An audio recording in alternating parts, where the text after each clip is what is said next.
Magandang araw para sa lahat ng ating mga minamahal na mga SSS pensioners at members. Ngayong araw po ay meron kayong dapat malaman patungkol sa SSS update. Attention sa lahat ng mga SSS pensioners. Tatlong importanteng bagay na dapat gawin ng mga SSS pensioners and members ngayong March 28, 2025. Ano kaya ito? Alamin natin ang buong detalye sa balitang ito. Ngayong March 28, 2025, mayroong opportunity para sa ating mga SSS pensioners at SSS members para magkaroon ng kalaman patungkol sa bagay-bagay patungkol sa SSS. Kaya naman, inaanyayahan lahat ng mga senior citizens at membro ng SSS na sumali at mag-join sa e-eskwela free webinar. Ito po ay isang seminar na walang bayad na pwede po ma-raise ang ating mga concerns regarding sa mga bagay-bagay. At kung ikaw ay interesado na magsali dito, ang dapat mong gawin ay mag-download ka ng Microsoft Teams. Nandoon po yan sa Play Store or App Store. And ang e-eskwela free webinar ay nasa episode 3 na sila. So bakit ba gusto ni SSS na lahat ng mga pensioners at lahat ng members ay dapat mag-join dito? Ano ba ang primary na malalaman ng ating mga dadalo sa seminar dito sa e-eskwela? Aking iyang isa-isahin para malaman natin. Ito yung mga isa sa mga primary na i-discuss sa e-eskwela ni SSS. Itong my.sss registration ng miyembro at ng employer. Bakit kinakailangan alamin natin ito? Ngayon, we are digital native, or what I mean, we are in the 21st century and we are using technology para mas mapadali natin ang mga bagay-bagay. For example, si SSS, nag-adapt siya sa technology, and if gusto ng mga membro or gusto ng mga pensioners na malaman, makita ang updates or anything na gusto nila na malaman patungkol sa SSS loans or anything death or ano ba. So, tuturuan po tayo ng SSS paano po mag-register sa my.sss. Isa-isahin po dyan ang process kung paano ito gawin at para din malaman natin kung ano po ang important na gamit po ng my.sss registration. Para lesser na po yung pagpunta ninyo sa site kung saan pinakamalapit na branch for your queries. So pwede na po nating malaman dito ang use and importance of my.sss registration. And ako nga yung ma'am and dad I am my kuya is preparing or nag-login siya sa my.sss. Ni-register niya talaga para mas madali. Doon kasi ma-update ng miyembro ang kanyang hulog na contributions and ma-update niya yung loans, yung mga disbursement and all. Kaya naman, importanteng malaman natin ito. Pangalawang bagay na dapat nating malaman sa webinar na ito ay ang PRN generation for employers sa loans and contribution. Marami kasi nagtatanong, sir, paano ba mag-generate ng PRN?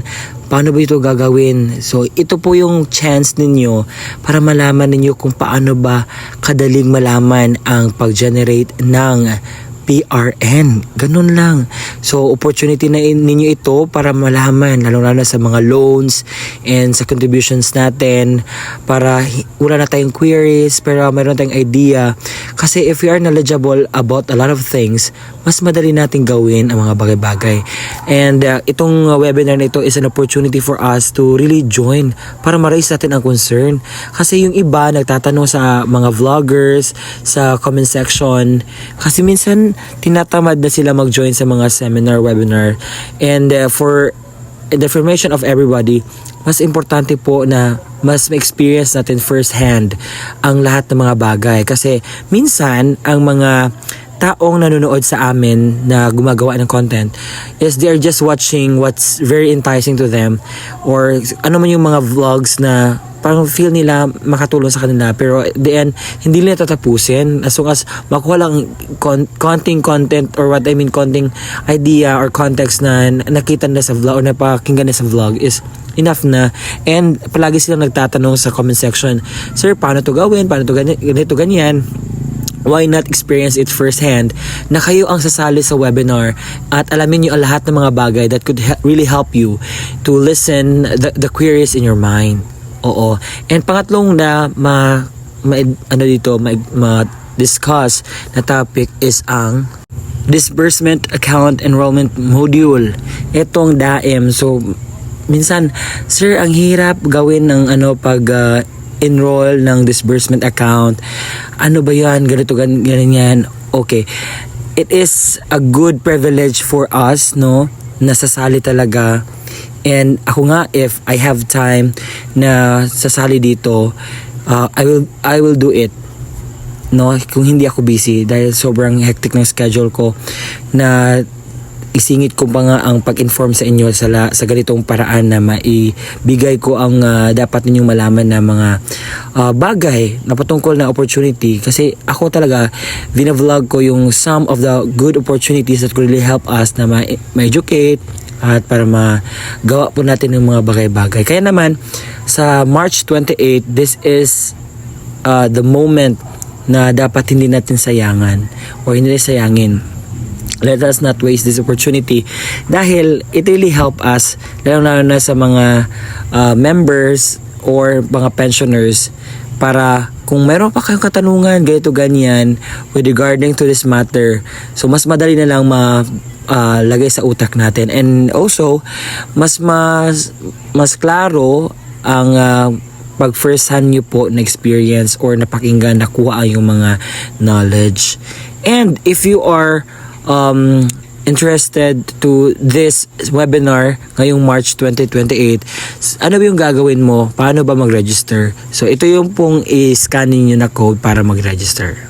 Diyan nyo po i-register, mag-scan na po kayo sa QR, and mangyayari po yan sa alas 8:30 ng umaga hanggang alas 12 ng tanghali. Yun po ang impormasyon na dapat ninyong mapakinggan, and ito guys, marami kayong magandang ma-avail dito. Lalo na yung mga knowledge about a lot of these matters. So maraming salamat sa panonood, and I hope that this video really help you sa mga bagay-bagay patungkol sa SSS. Sa mga nagtatanong dyan, paano ba yung PRN, paano ba mag-register sa my.sss registration and disbursement module. This is your opportunity guys, don't waste it. Make this a privilege na maragdagan yung kaalaman ninyo. Bye-bye. See you again next time. Salamat po sa panonood at pag-subscribe sa aking YouTube channel. Bye-bye.